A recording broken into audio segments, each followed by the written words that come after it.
86សាលាភូមិន្ទរដ្ឋបាលមានរចនាសម្ព័ន្ធដូចតទៅ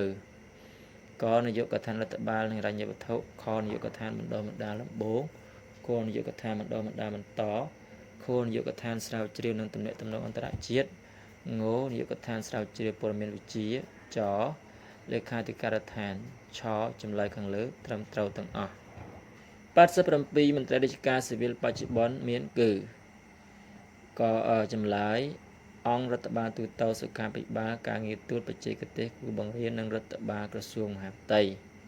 88ក្នុងការអនុវត្ត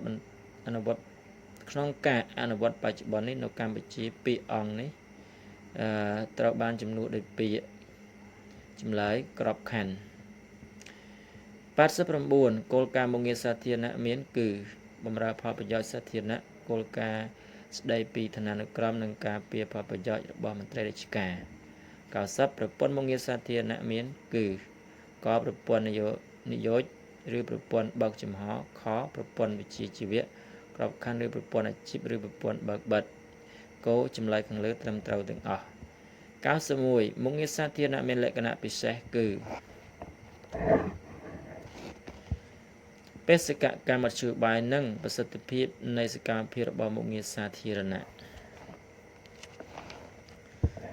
92គុណភាពនៃមុខងារសាធារណៈត្រូវផ្អែកលើលក្ខណៈសម្បត្តិរួមមានទឹកចិត្តបម្រើការងារមួយភក្ដីភាពផ្ដល់លើសេវានិងសិលធម៌វិជ្ជាជីវៈ93តំណែងមន្ត្រីរាជការស៊ីវិលក្របខ័ណ្ឌមុខងារសាធារណៈថ្នាក់ខ្ពស់បំផុតគឺអគ្គនាយកអភិបាលរាជធានីខេត្តតំណែងមន្ត្រីរាជការស៊ីវិលក្របខ័ណ្ឌមុខងារសាធារណៈថ្នាក់ខ្ពស់បំផុតគឺអគ្គនាយកអភិបាលរាជធានីខេត្ត94គុណសម្បត្តិនៃឥរិយាបថរបស់មន្ត្រីរាជការរួមមានឆន្ទៈម្ចាស់ការភក្ដីភាពមានមនសិការវិជ្ជាជីវៈនិងវប្បធម៌សេវាសាធារណៈ95អ្នកដែលជាស្ថាបនិកបង្កើតក្រសួងមហាផ្ទៃនៅឆ្នាំ1980គឺចម្លើយសម្ដេចជាស៊ីមអ្នកដែលជាស្ថាបនិកបង្កើតក្រសួងមហាផ្ទៃនៅឆ្នាំ1980គឺសម្ដេចជាស៊ីម96បេក្ខជនដែលជាមន្ត្រីរាជការតាំងសុខក្នុងក្របខ័ណ្ឌគោលមានត្រឹមកម្រិតសញ្ញាបត្រមធ្យមសិក្សាទុតិយភូមិតើអាចប្រឡងសិស្សក្រមការនិងសិស្សមន្ត្រីជាន់ខ្ពស់បានឬទេចម្លើយមិនអាចប្រឡងបានទេ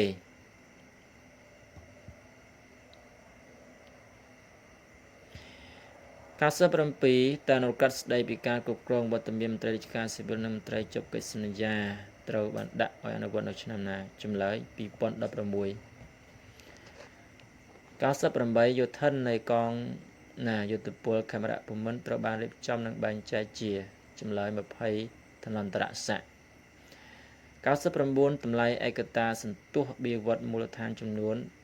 2130រៀលត្រូវអនុវត្តនៅចម្លើយថ្ងៃទី1មករា2018 100តើច្បាប់ស្ដីពីសហលកន្តកមន្ត្រីរាជការស៊ីវិលនៃប្រជាណាចក្រកម្ពុជាដែលមានចែងអំពីការជ្រើសរើសឲ្យចូលធ្វើការមានប្រមាណមាត្រាចម្លើយគឺ5មាត្រា101មន្ត្រីនគរបាលជាតិកម្ពុជាត្រូវបានរៀបចំនិងបែងចែកជាចម្លើយ16ឋានន្តរស័ក្តិ102ក្រសួងមុខងារសាធារណៈត្រូវបានបង្កើតឡើងនៅឆ្នាំណានិងសមារណកម្មស្ថាប័នឬអង្គភាពណាខ្លះចម្លើយឆ្នាំ2013មានសមារណកម្មរដ្ឋលេខាធិការដ្ឋានមុខងារសាធារណៈសាលាភូមិន្ទរដ្ឋបាលនិងក្រុមប្រឹក្សាកំណែតម្រង់រដ្ឋបាល103អនុក្រឹត្យស្ដីពីការលើកលែងលក្ខខណ្ឌអាយុនិងការកំណត់អាយុបេក្ខជនចូលរួមប្រឡងប្រជែងជ្រើសរើសចូលក្នុងក្របខ័ណ្ឌមន្ត្រីរាជការស៊ីវិលត្រូវបានដាក់ឲ្យអនុវត្តនៅឆ្នាំចម្លើយឆ្នាំ2017មន្ត្រីរាជការស៊ីវិលដែលមានតែ2ក្របខ័ណ្ឌស្ថិតនៅក្នុងចម្លើយអង្គការទូត105បេក្ខជនជាសិស្សនិស្សិតដែលប្រឡងប្រជែងជ្រើសរើសឲ្យចូលបម្រើការងារក្នុងក្របខ័ណ្ឌមន្ត្រីរាជការស៊ីវិលក្នុងមុខតំណែងវិជ្ជាជីវៈសុខាភិបាលត្រូវមានអាយុចម្លើយចាប់ពី18ឆ្នាំឡើងទៅ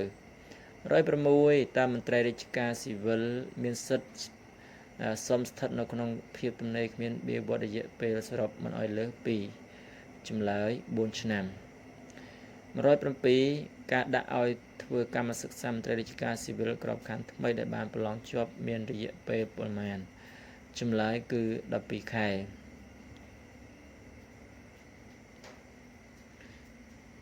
108មុខតំណែងដែលមិនតែងតាំងដោយប្រកាសគឺអភិបាលក្រុងស្រុកខណ្ឌ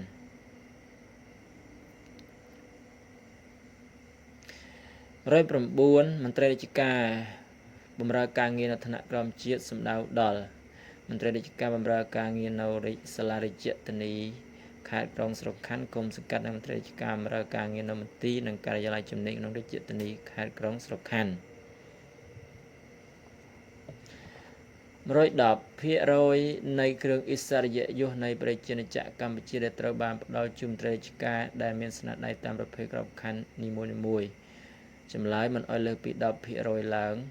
ឡើយក្របខ័ណ្ឌមន្ត្រីជាន់ខ្ពស់2%មន្ត្រីក្រមការ3%និងក្របខ័ណ្ឌលេខារដ្ឋានលេខាធិការចំនួន5%111ក្រសួងដែលមានសិទ្ធិចុះធ្វើអភិបាលកិច្ចការប្រើប្រាស់ធនធានមនុស្សគឺចម្លើយក្រសួងមុខងារសាធារណៈ112តើបរិយាកាសស្ដីពីលក្ខន្តិកៈដោយឡែកសម្រាប់បុគ្គលិករដ្ឋបាលថ្នាក់ក្រោមជាតិមានប្រសិទ្ធភាពអនុវត្តចាប់ពីឆ្នាំណាចម្លើយ2017 113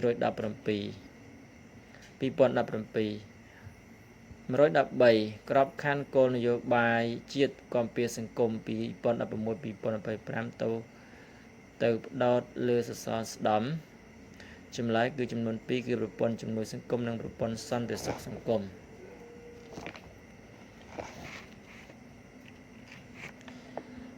114កាលបរិច្ឆេទឲ្យឡើងឋានៈរបស់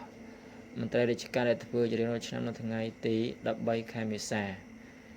115ការដាក់ឲ្យធ្វើកម្មសិក្សាមន្ត្រីរាជការស៊ីវិលមានក្របខ័ណ្ឌស្រាប់ដែលបានប្រឡងជាប់មានរយៈពេល6ខែ116ក្របខ័ណ្ឌមន្ត្រីរាជការស៊ីវិលក្រមច្បាប់លក្ខន្តិសហលក្ខន្តិកៈមន្ត្រីរាជការស៊ីវិលត្រូវបានបែងចែកជាប្រភេទក A B C D ខឧត្តមមន្ត្រីវគ្គមន្ត្រីនំមន្ត្រីកកខកខកខហើយចម្លើយខជាស្រ័យគឺចម្លើយក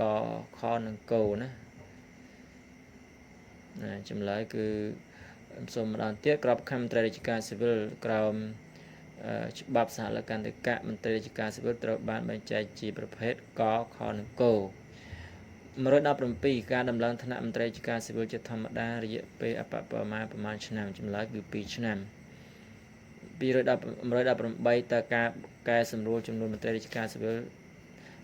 តាមភាពជាក់ស្ដែងជាសមាជិករបស់ស្ថាប័នណាគឺចម្លើយក្រសួង119តើក្របខ័ណ្ឌមន្ត្រីគ្រប់គ្រងរដ្ឋបាលដែលមានឧបនិស្ស័យសម្រាប់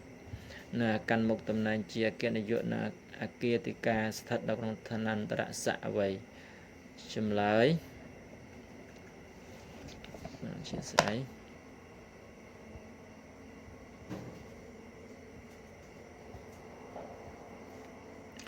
បាទចម្លើយគឺឧត្តមមន្ត្រីណា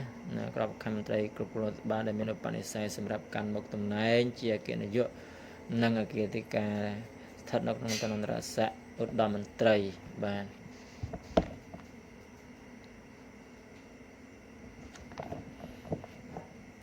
តទៀត120កម្មវិធីជាតិកំណែទម្រង់រដ្ឋបាលសាធារណៈ2015-2013ត្រូវបានដឹកនាំនិងសម្របសម្រួលដោយចម្លើយក្រសួងមុខងារសាធារណៈ